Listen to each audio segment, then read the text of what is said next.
1, 2, 3. Sebab tidak seorang pun yang dapat dibenarkan. Ulangi. Apa telinga saya yang kurang dengar? Ayo ulangi. 1, 2, 3. Sebab tidak seorang pun yang dapat dibenarkan di hadapan Allah oleh karena melakukan hukum Taurat, karena justru oleh hukum Taurat orang mengenal dosa. Ayat 21. Tetapi sekarang tanpa hukum Taurat kebenaran Allah telah dinyatakan seperti disaksikan dalam kitab Taurat dan kitab-kitab para nabi. Ayat 22, yaitu kebenaran Allah karena iman dalam Yesus Kristus bagi semua orang yang percaya, sebab tidak ada perbedaan karena semua orang telah berbuat dosa dan telah kehilangan kemuliaan Allah. Dan oleh kasih karunia telah dibenarkan dengan cuma karena penebusan dalam luar biasa.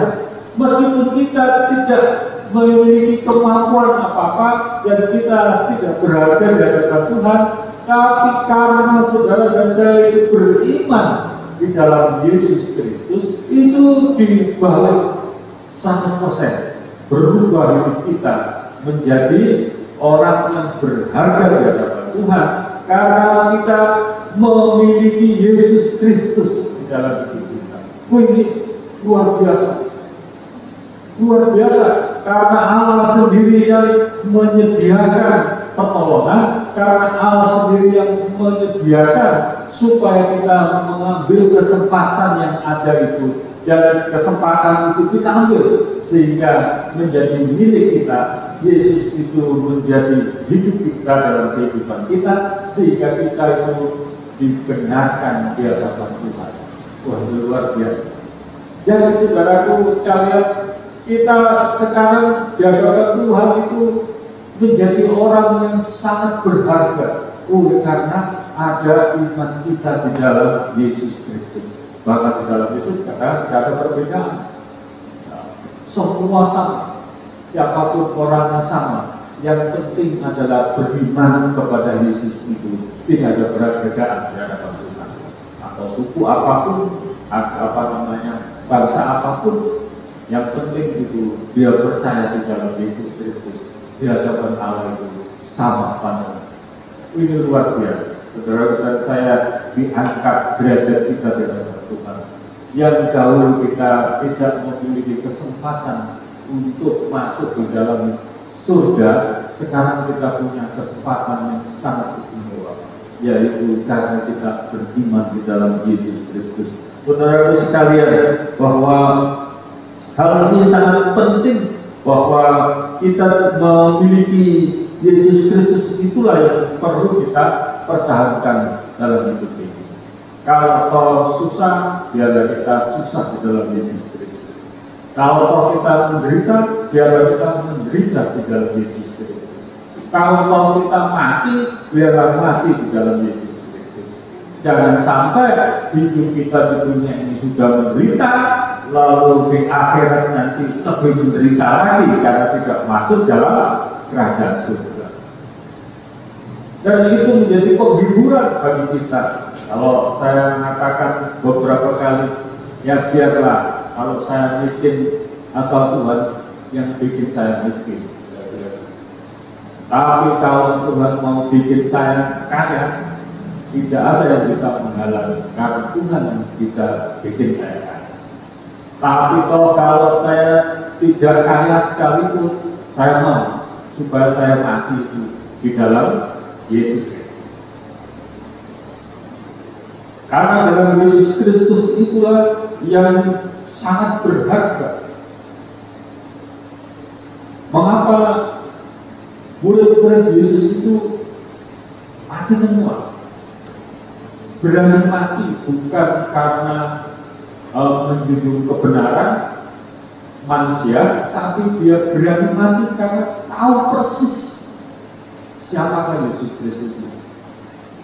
Sehingga rasul-rasul yang dipilihnya itu mati semua dalam keadaan yang sangat menderita. Di satu, Yohanes itu mati karena sudah umur dan Tuhan punya rencana terhadap Yohanes. Dia difungsikan di Pulau Patmos, dan di Pulau Patmos kemudian sebelum difungsikan itu digoreng dengan minyak oleh Kaisar Nero. Bisa bayangkan saudara, kita kalau dipanggil terus kemudian nempel ke tangan kita, apalagi itu wajah kita, lalu kita mengatakan, wah enak banget ya, ternyata dingin ya minyak goreng ini. Pernah nggak kita mengatakan begitu? Paling tidak kita langsung menunjuk, aduh sakitnya. Bisa bayangkan Yohanes itu digoreng, tapi nggak mati. Ketika nggak mati, akhirnya dilepaskan dan gorengan itu difungsikan, dibuang di Pulau Patmos. Dan ketika dibuang di Pulau Patmos, itulah kitab Wahyu itu diturunkan ke Yohanes. Luar biasa. Tapi murid-murid yang lain mati juga. Petrus ditangkap, kemudian mati, disalib, kepalanya di bawah, kakinya di atas. Karena waktu ditangkap, dengan saya tidak mau disalib dengan kepala di atas, karena saya itu harusnya Yesus yang ditinggikan, dan aku yang paling rendah. Makanya dia disalib dengan kepala di atas. Thomas kalau tidak salah menginjil ke India. Jadi di India itu Tuhan itu sangat sayang sekali dengan orang India. Walaupun orang India sekarang cuma sedikit orang Kristen, ya, dan yang banyak itu Hindu atau tidak. Tapi Tuhan sayang, makanya rasulnya dikirim ke sana, Thomas, dan mendirikan gereja. Sampai sekarang masih ada gereja satu-satunya dari Thomas itu yang dibangun dari batu. Luar biasa. Thomas itu mati ketika pelayanan di gereja dan ditolak dari belakang. Ngeri ya. Tapi mengapa murid-murid Yesus itu pada mati yang kayak begitu?